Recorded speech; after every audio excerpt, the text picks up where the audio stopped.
Qu'est-ce qu'une solution? Lorsque l'on a dissous du sucre dans l'eau, le liquide obtenu reste limpide, le mélange est dit homogène. On dit que le saccharose s'est dissous dans l'eau. La quantité d'eau est toujours infiniment supérieure à la quantité de l'autre espèce présente, le saccharose. On dit que le saccharose est le soluté et que l'eau est le solvant. Le résultat de la dissolution du saccharose dans l'eau est une solution aqueuse de saccharose.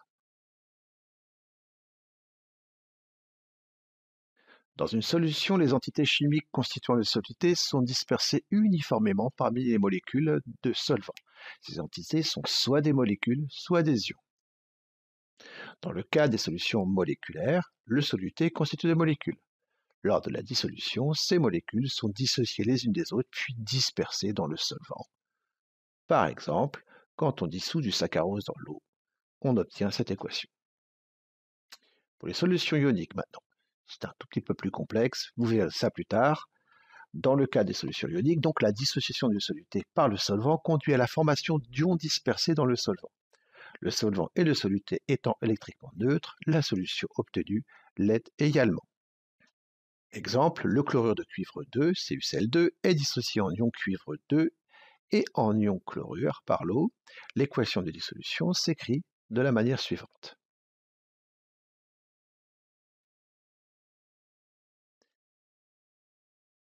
Les ions hydrogène et hydroxyde. Tout d'abord, les ions hydrogène. Les ions hydrogène sont des atomes d'hydrogène ayant perdu leur seul électron. Leur formule est donc H+. L'acidité d'une solution est due à la présence majoritaire au sein de la solution de ces ions hydrogène H+.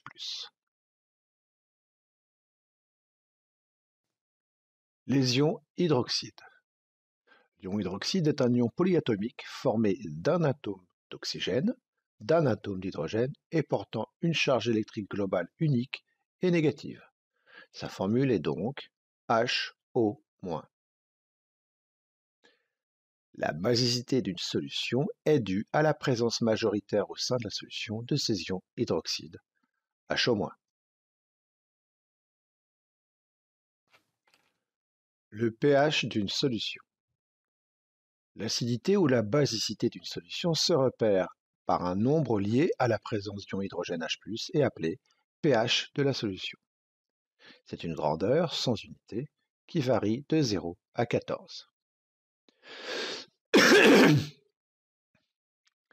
Si le pH est strictement égal à 7, alors la solution est neutre et les concentrations en ions H+ et HO- sont égales.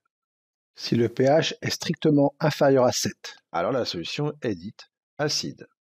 La concentration en ions H+ est supérieure à celle des ions HO-. Si le pH est supérieur strictement à 7, alors la solution est basique. La concentration en ions HO- est supérieure à celle des ions H+. Pour une solution acide, plus le pH est faible, plus la solution est acide, et plus la concentration en ions H+ augmente. Pour une solution basique, c'est l'inverse.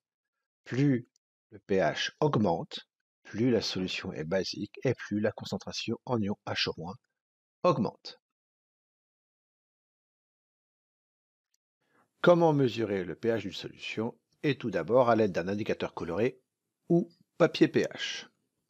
Le papier pH est imbibé d'une substance appelée indicateur coloré qui change de couleur en fonction du pH. Le protocole est le suivant. Découper un morceau de papier pH de 1 à 2 cm et le placer sur une soucoupe. À l'aide d'un agitateur en verre, prélever une goutte de solution et la déposer sur le morceau de papier pH. Il faut bien penser à rincer et essuyer l'agitateur entre chaque mesure. Puis, on observe la teinte prise par le papier pH et on la compare avec les couleurs de l'échelle sur la boîte. Ici, le pH est entre 1 et 2. La solution est acide. Deuxième façon de mesurer le pH d'une solution, à l'aide d'un pH-mètre. C'est encore plus facile. introduire la sonde du pH-mètre dans la solution, lire l'indication à l'écran. Ici, le pH vaut 12, la solution est donc basique. Attention, il faut bien rincer le bout de la sonde à l'eau distillée entre deux mesures. Comment faire varier le pH d'une solution? Prenons comme exemple une solution acide. Elle contient, entre autres, des ions H+, et des ions HO-. Elle contient aussi d'autres ions, mais ces derniers ne nous intéressent pas. Puisque cette solution est acide, on a donc, pour un même volume de solution, la quantité d'ions H+, qui est bien supérieure à celle des ions HO-. On dit que la concentration en ions H+, est supérieure à celle des ions HO-. Maintenant, si on rajoute de l'eau à une solution acide, le volume de solution augmente, mais la quantité d'ions H+, reste constante. On dit que la concentration en ions H+, diminue, et alors le pH de la solution augmente. On a fait varier le pH de cette solution en la diluant. Mais attention, le pH de cette solution restera toujours inférieur à 7. On retiendra que lors de la dilution d'une solution acide, son pH augmente mais reste toujours inférieur strictement à 7. Inversement, lors de la dilution d'une solution basique, son pH diminue mais reste toujours strictement supérieur à 7.